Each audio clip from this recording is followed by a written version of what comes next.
So I think that's fine. Let's see. You can also perform nickel query at the it's not at the cluster level, but let's say with the cluster object, I think. J.R. Lawthorne, no, it needs to select data. The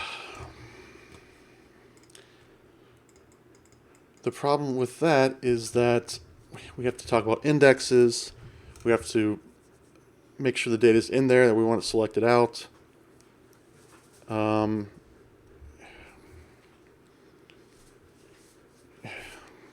It adds more to it, right? And we want to keep this really, really slim.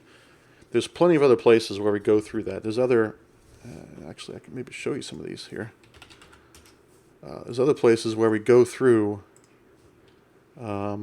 these bootstrap exercises that are a little more detailed. So like here's the ASP.NET Core first query, where we go through and show all the different screenshots from ASP.NET. And this is one that I wrote. It's a lot more complex example, creating a document, doing some modeling, things like that. What should the user be able to do when they're finished reading this? Basically, all they really need to do is just make sure they can compile and connect to a Couchbase cluster, and that's working. It's the very, very basics, right? This little sample, they should be able to run and understand each part of this sample. That's really it. And if they want to get into more complex stuff, we've got more complex stuff for them. So maybe even linking off to one of these developer bootstrap tutorials might be good. Although, yeah, then go and watch a Pluralsight course.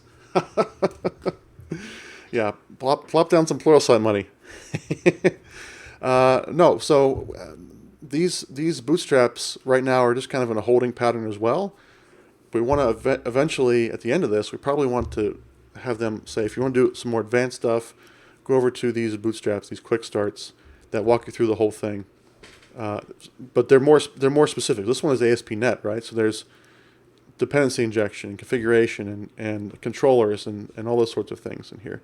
And then there's a link to Couchbase example, which is it's a console app, but it's focused on Link and how to use Link, the link provider, to do a similar sort of operation. You're going to put some data in and query it back out. So this is probably more along the lines of where you're trying to look for, JR. But this is more of a quick start, like just the bare minimum sort of thing. As I understand it anyway. And all of my feedback could be completely ignored here, right? So, but yeah, this is just I've just been asked to go through here and try to validate this and make sure everything works. And what we don't want is if we had some situations where there's just some pieces missing, or like right here, there's some syntax error. In your opinion, this doc needs a little more. The other doc has a bit too much. Okay. Oh gosh. What? So, I mean, do you feel like you could get in there and take a fork of this and take a crack at it and say, I think this should be added here, I think this should be added here, that sort of thing? Because I mean, I would love to see like your thoughts on making this quick start a lot easier from top to bottom. I think that'd be great. All right, and this is going to go through some more reviews, by the way. This is not just me making these changes and it's going to go right to production. We get some reviews from the docs team and maybe some people on the SDK team to check it out. All right, what else? KV operations. Move that down to the notes. Where was that? That was note right here. Okay, nickel query. Your objection has been duly noted, JR, and it's something I'm going to. Is there a good doc on how to work with the docs? Yes, there is. So I mean, you can just edit it directly in GitHub. However, there is a improve the docs link right here. So there you go. I think that's this is more about reporting bugs and stuff, but there's also like you can set up an ASCII doc editor and all this other kind of stuff if you want to do the whole, like if you want to get really deep into it.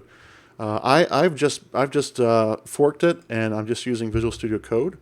So some of the things that are not available to me, like the more in-depth, like cross-reference type stuff, is not there. It's not going to be rendered.